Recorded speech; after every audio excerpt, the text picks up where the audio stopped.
Thanks to Drew Organson for a challenge that's this afternoon coming up soon on ABC. Penn State has a primetime game at home against Indiana. I think Oklahoma did after our trip last week in Norman. Kansas State is interesting. Cincinnati, Notre Dame playing right now. Notre Dame, we just looked at Notre Dame, Cincinnati, Kentucky, and Florida. It should be an interesting game too. I think Florida, Emory Jones playing a lot better. AT&T 5G into the top 10. Dogs had a 93 yards touchdown drive the last possession. It's the longest drive of the season. Better field position this time, not just McIntosh. McIntosh and White running behind this offensive line has been unstoppable today. Yeah, they've done a great job, and I think it's going to continue to the end of this game. You've seen a lot of different backs in the backfield. Combination, James Cook, White. It's just been a run fest throughout the whole game with Darnell Washington, Brock Bowers blocking. So to me, it's not just about the backs. It's really more about the line of scrimmage and the push that this offensive line has gotten from the opening drive all the way to this point right now. This will give people helping out. Brock Bowers there, Darnell Washington as well. We've seen John Fitzpatrick. So to me, it's not just about the backs. It's really more about the line of scrimmage and the push that this offense put about 250 up on them boys rushing.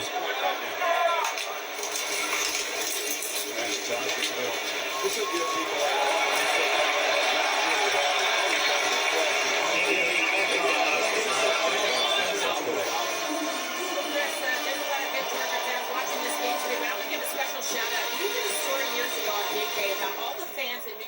Arkansas players a little salty and shit.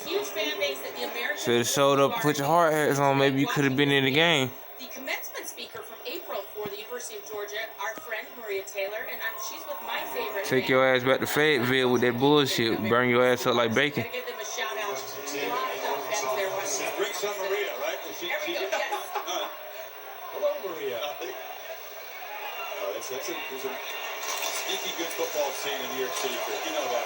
You did game day there. Every school, Georgia included, has their the alums gather. They're displaced from the place where they grew up, maybe, but it's their connection to home to watch their team play.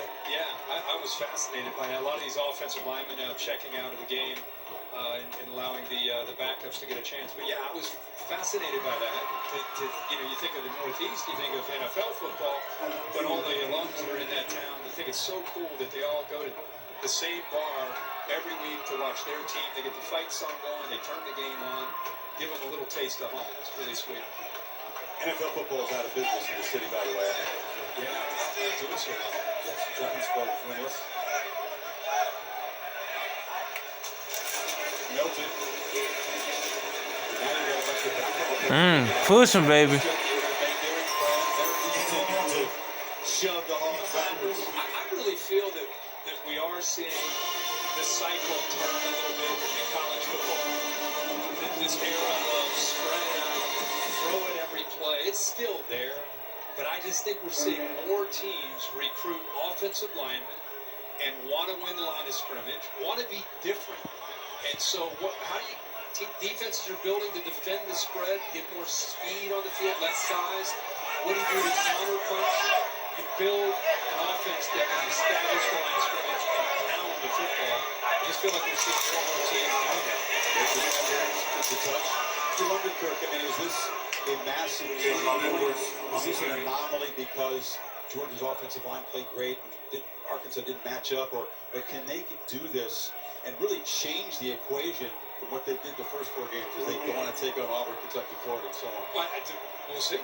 It's more about between their ears than their physical abilities. They've got to flush this game, which is what Sam Pittman's going to try to do, is get this game behind them. But for Georgia, on the Georgia side, and for Georgia, I think there's enough maturity and enough confidence and experience that they know what it takes to just.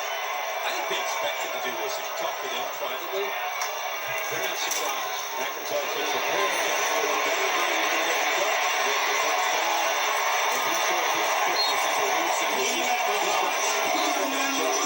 There you go, McIntosh. McIntosh. I'm surprised they went for it.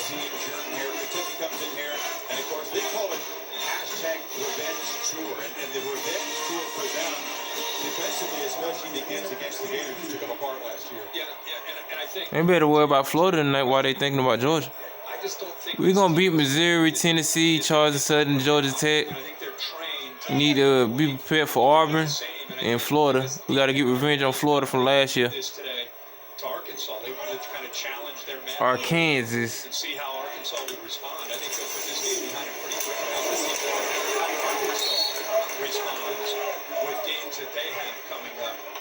Next week would not get any easier. Then they have Auburn, so they've got to. They schedule hella hard. Put this one behind them. Goodyear blimp overhead. Well, I think they're going to be bowl eligible, though. It just wasn't their day. Goodyear more driven. Nothing didn't go right for them offensively, defensively, special teams, coaching. Not necessarily told you Nothing. They just got their shit pushed in. 34-point lead. The party has begun. Short walk from here in downtown Athens, and they know how to do the party. Yeah, these kids know how to get drunk in Athens. They know how to start some shit and go crazy.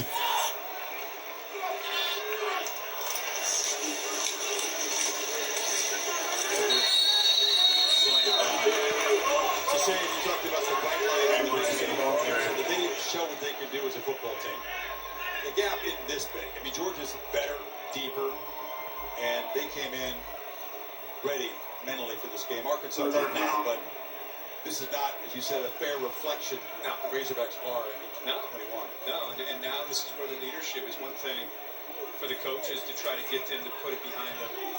But the players are going to have to, the older players, they have a bunch of super seniors, going to have to put this one behind them and see what they can do. They can still have a great year. And the way they played early in the year, they can keep playing like that. Arkansas team that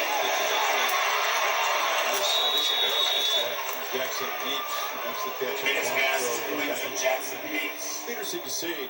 You know, JT Daniels is the starter when he's healthy. He just couldn't go today with a week's rest as they go to Auburn. He may feel a lot better. It's that kind of injury curve. I don't know if you had that, but one day is really painful. You can't go. Next day it feels okay. So we don't know what's week to week, day to day with Daniels. But what do you do if he comes back and you can throw okay next week? Well, I think, first of all, the injury has a lot, very similar to what Dak Prescott dealt with. If you watched Hard Knocks or you watched Dak throughout the year, they rested him a lot. I think it was a little bit more serious than what JT is dealing with. But I don't know, unless you give JT rest, I don't know how this goes away. It's a good one-day back and now He needs rest. He has rest. He's as serious as Prescott. Not needed today, unless he hammers it through.